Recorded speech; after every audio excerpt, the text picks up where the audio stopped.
Chennai 365, an effort by SKS in association with social, sports and cultural bodies to do good to a vibrant Chennai.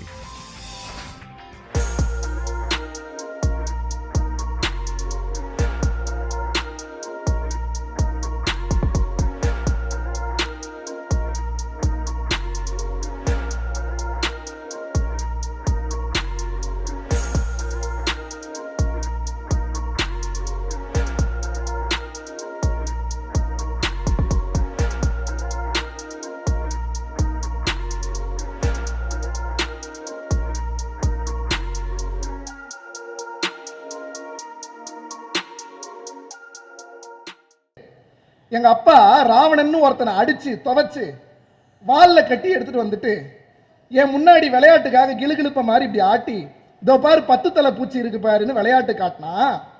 எங்க அப்பா பேரு வாலி, அவனுடைய புள்ள அங்கதன்னு சொல்றான். யாருகிட்ட? வாலி அடிச்சு துவைச்ச ராவணன் கிட்ட. இப்ப மேல உட்கார்ந்து இருக்கிறது ராவணன் அதிர்ந்து போயிடுறான். ஆனா ராவணன் என்ன நினைக்கிறான், அதுக்கப்புறம் வாலியும் ராவணனும் ஃப்ரெண்ட்ஸ் ஆயிடுறாங்க. இப்ப என்ன நினைக்கிறான், சரி இவன் சின்ன பையன், கொஞ்சம் விளையாடி பார்ப்போம், இவனை நம்ம பக்கம் எடுத்துப்போம், ராமன் பக்கம் தானே இவன் இருக்கான், இவனை நம்ம பக்கமா எடுத்துப்போம், நம்ம ஃப்ரெண்டு பையன் தானே, அதை பயன்படுத்தி பார்ப்போம்னு. ஆஹா நீ வாலியின் மைந்தனா அப்படின்னு கேட்கறான். நீ வாலியோட பிள்ளையாடா? நீ வாலியோட புள்ளனா என் நண்பனாச்சே வாலி, எனக்கும் புள்ள தானே நீ அப்படின்னு சொல்றான். நீங்க நினைச்சு பாருங்க, அப்பா இல்லாத ஒரு குழந்தை அப்பாவை இழந்திருக்கான். யாராவது ஒருத்தர் நான் உனக்கு அப்பா மாதிரின்னு வந்து நின்னா நமக்கு எப்படி இருக்கும்? அதுவும் அப்பாவோட ஃப்ரெண்டு, அவன் அப்பனை கொன்னவன், ராமன் அப்பனை கொன்னவன், இவன் அப்பாவோட ஃப்ரெண்டு, அப்ப நமக்கு எப்படி இருக்கும்? ஆமா அங்கிள் அப்படின்னு போயிருப்போம்.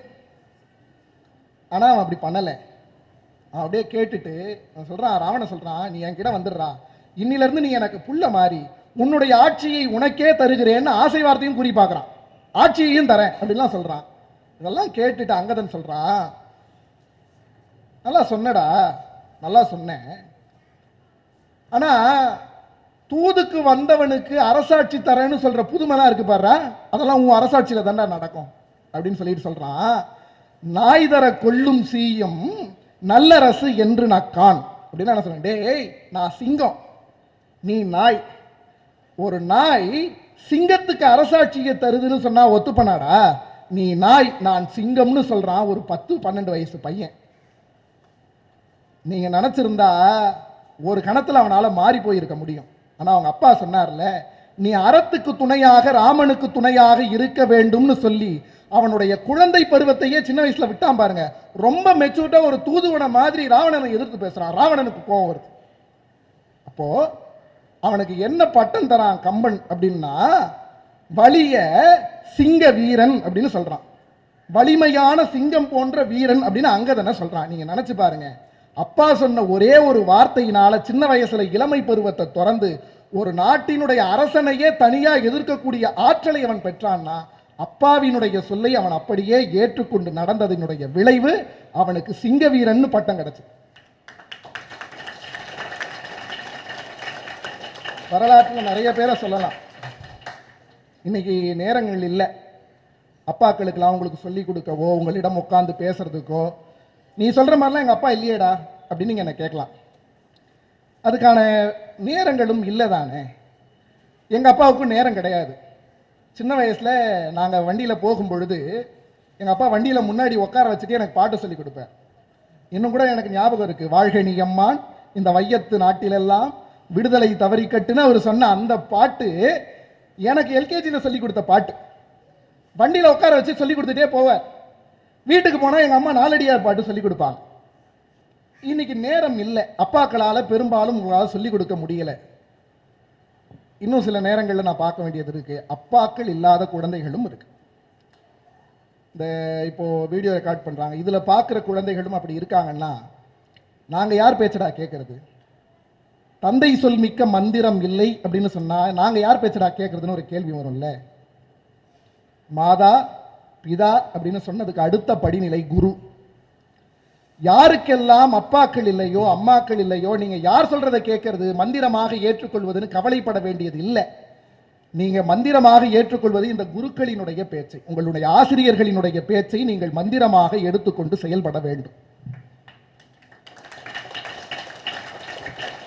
எல்லா நேரங்கள்லையும் அப்பாக்களால் உங்களுக்கு மந்திர சொற்களை தர முடியாது. அதே நேரத்தில் நான் இன்னொன்று சொல்லிடுறேன். நீ தானே சொன்னேன் அப்பா பேச்சை கேட்கணும், டீச்சர் பேச்சை கேட்கணும், நான் இப்படி கேட்டதுனால தான் நான் இப்படி ஆகிட்டேன், நாளை பின்னே அவனாவது வந்து என் சட்டையை பிடிச்சிடக்கூடாதுல்ல. அதனால நான் சொல்றேன், அப்பாக்கள் சொல்லக்கூடிய பேச்சு என்பது மந்திர பேச்சு தான், அதில் மாற்றுக்கருத்தே இல்லை. நீங்க அப்பா சொல்ல கேட்டு தான் நடக்கணும். ஆனா அப்பாக்கள் சொல்லக்கூடிய எல்லா பேச்சும் மந்திரமாக அமையாது. டிஃபரன்ஸ் வேற. பாரதியார் சொல்றாரு, மந்திரம் போல் சொல் வேண்டும்னு சொல்றாரு. அப்பா போய் ஒருத்தனை அடி அப்படின்னா அது மந்திர சொல் இல்லை. அப்பா ஒருத்தனை காப்பாத்துனா அது மந்திர சொல்.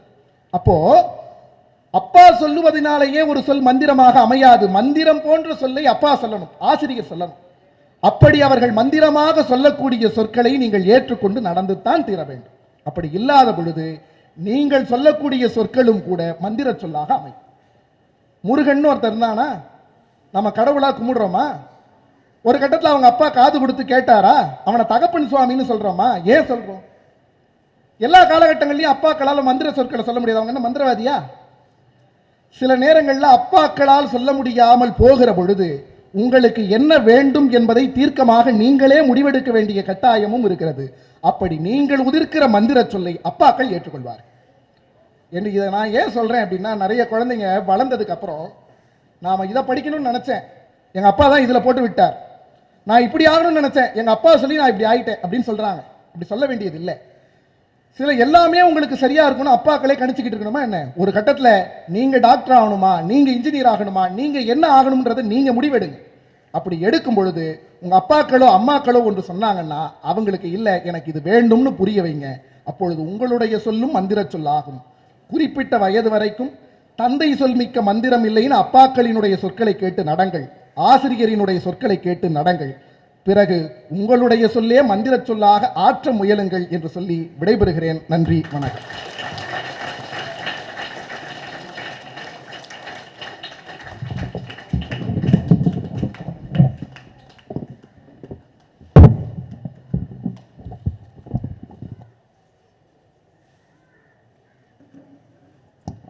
தந்தையினுடைய சொல்லை எப்படி மந்திரமாக ஏற்றுக்கொள்ள வேண்டும் அப்படின்னு ரொம்ப அழகா சொன்னாங்க இல்லையா?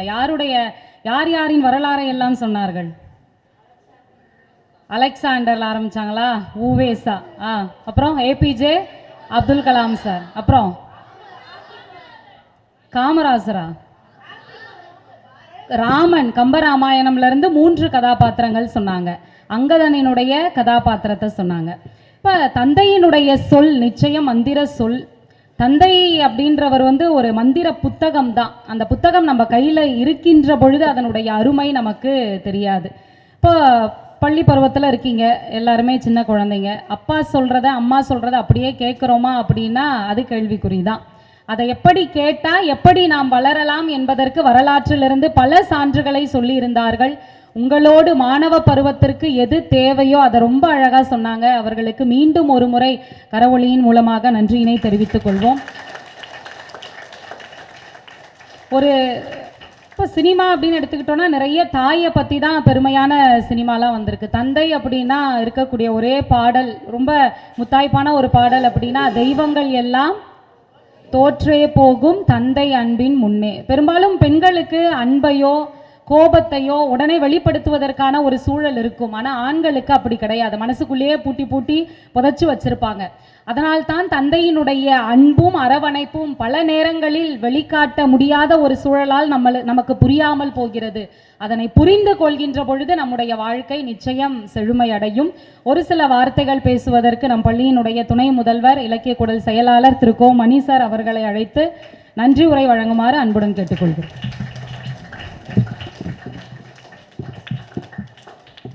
ரொம்ப சிறப்பாக பேசினாங்க திருமாறன் அவங்க.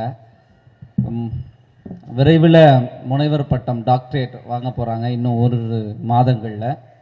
ரொம்ப எவ்வளோ பாருங்கள், ஒரு இலக்கிய தரமான பேச்சு, அதை ரசிக்கிற பசங்க இருக்கிற பள்ளிக்கூடமாக நம்ம பள்ளிக்கூடம் இருக்கிறதுல ரொம்ப பெருமையான ஒரு விஷயமா இருக்குது. நாங்கள் நிறைய கல்லூரிகள்லாம் போகிறோம்ல. நேற்று கூட காலையில் ஒரு காலேஜில் மிஸ் போயிட்டு வந்தாங்க. அப்புறமா நான் மாலையில் ஒரு ஏஎம் ஜெயின் கல்லூரின்னு ஒரு கல்லூரிக்கு போயிட்டு வந்தேன். நிறைய கல்லூரி பள்ளிகளுக்கெல்லாம் போகிறோம். ஆனால் ரசிப்புத்தன்மை கல்லூரி மாணவர்கள்ட்ட இருக்குதா அப்படின்றது ஒரு கேள்விக்குறி தான். ஆனால் நம்ம பிள்ளைங்க இவ்வளோ அருமையாக அழகாக அவர்கள் பேசுகிறத செவிமடுக்கிறதுன்றது ரொம்ப மகிழ்ச்சியான ஒன்றா இருக்குது. உங்களுக்கு ரொம்ப பலமான பாராட்டோட கைத்தட்டல். ரொம்ப சிறப்பாக பேசுகிறாங்க. நான் நிறைவாக ஒரே ஒரு கதையை சொல்லி முடிச்சுக்கலான்னு நினைக்கிறேன். வண்ணதாசன் ஒருத்தர் எழுதின ஒரு கதை. இதை சில நேரங்களில் சில கிளாஸில் கூட சொல்லியிருக்கிறேன்னு நினைக்கிறேன். சொல்லியிருந்தால் அமைதியாக இருக்கணும், புதுசாக சொல்கிற மாதிரி கேட்டுக்கணும். ரைட்டா? அது நல்லா பண்ணுவீங்க நீங்கள். நம்ம பசங்க நடிப்பு ரொம்ப நல்லா வரும்ன்றது எனக்கு நல்லா தெரியும். ஒரு உல்லாச பயணம் இந்த கதையினுடைய பேர் இல்லையா? வண்ணதாசன் எழுதின கதை. சின்ன வயசில் நான் என்னுடைய கதையை சேர்த்துட்டு இதை சொல்கிறேன். சின்ன வயசில் நான் டூருக்கு போகிறதுக்காக காசு கேட்கும் போது பெரும்பாலும் டூருக்கான காசை எங்கள் அப்பா பல அப்பாவுக்கு தரவே மாட்டாங்க. என்ன தெரியுமா சொல்லுவாங்க? டூருக்கு காசை இல்லை அவங்கக்கிட்ட.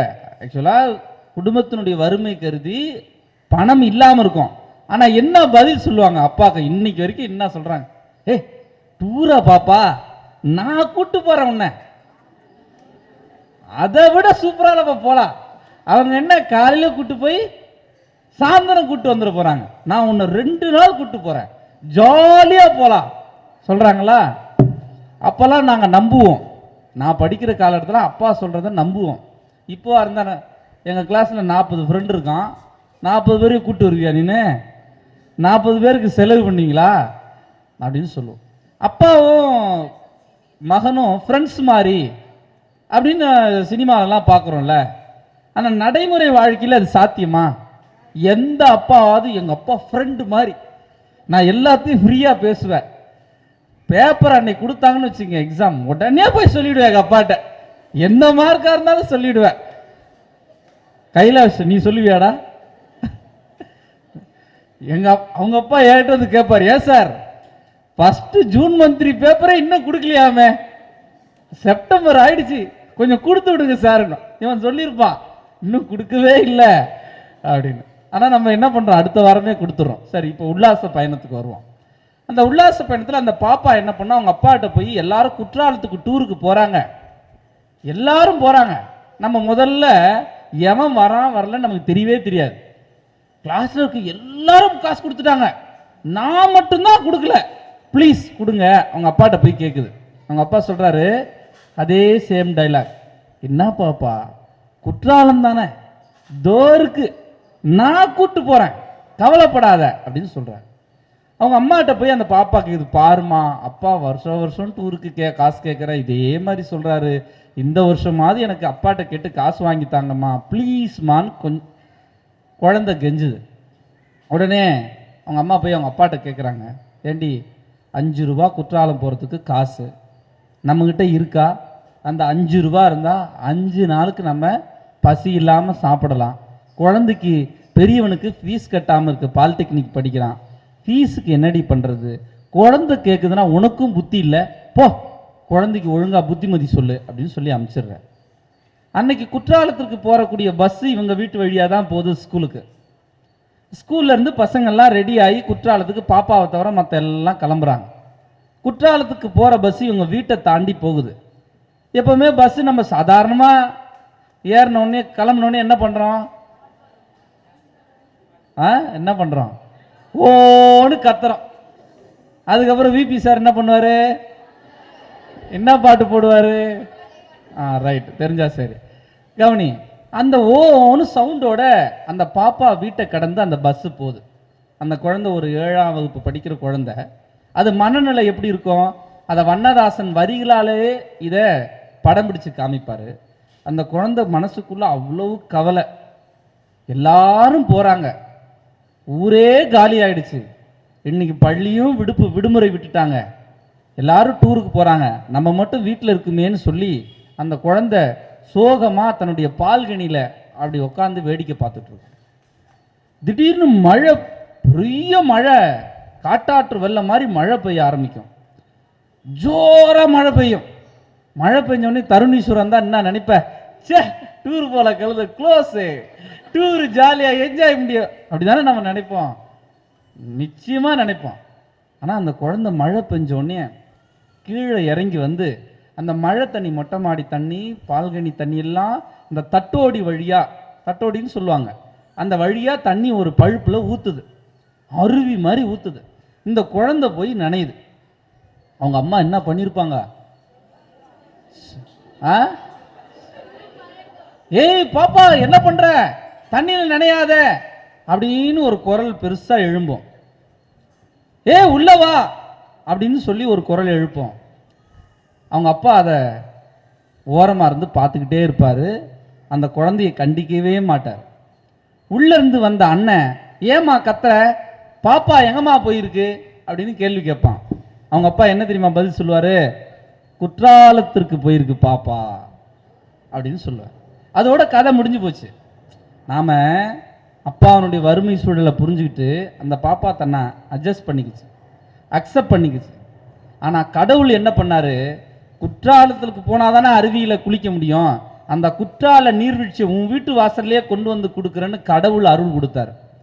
இந்த மாதிரியான அருள் எப்போ கிடைக்கும், அப்பா சொல்ல மந்திரமாக கேட்டுக்கிட்டு அமர்ந்துக்கிட்டு இருந்தா இது கிடைக்கும் அப்படின்றது ரோஹித் வண்ணதாசன் கவிதையிலேருந்து நம்ம தெரிஞ்சிக்க வேண்டியது. இந்த கதையினுடைய பேர் என்ன, ஓர் உல்லாச பயணம்.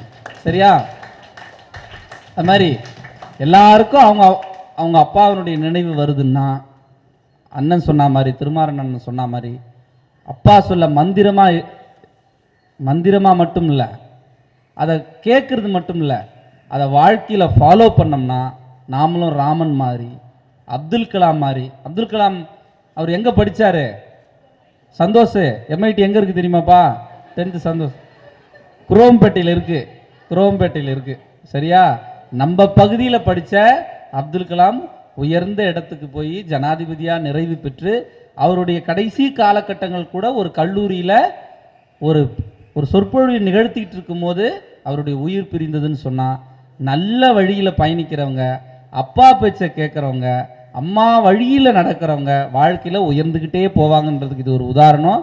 ரொம்ப நிறைவான உரையாக இந்த நிகழ்ச்சியை மெருகேற்றி தந்த நம்முடைய சிறப்பு விருந்தினர் இளைய சிலம்பொலியார் செல்வன் தா திருமாறன் அவர்களுக்கு உங்கள் பலத்த கரவொலியோடு நன்றிகளை தெரிவிப்போம்.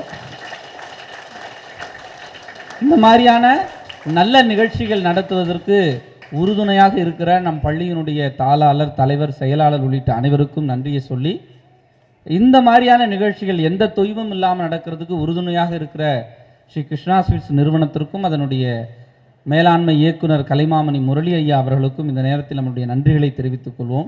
எப்பொழுதும் போல நிகழ்ச்சியை மிகச்சிறப்பாக ரசித்த உங்கள் அனைவருக்கும் நெஞ்சார்ந்த நன்றியை சொல்லி விடைபெறுகிறேன். நன்றி, வணக்கம்.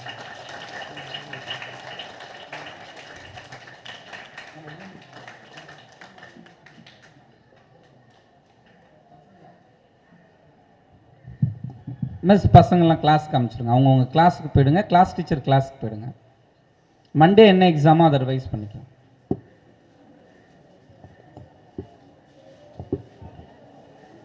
பாய்ஸ் அங்கே இருக்கிற பாய்ஸ்லாம் மூவ் பண்ணுமா, முதல்ல கிளாஸுக்கு போங்க, டெஸ்கில் அப்புறம் எடுத்து போட்டுக்கலாம் சார்.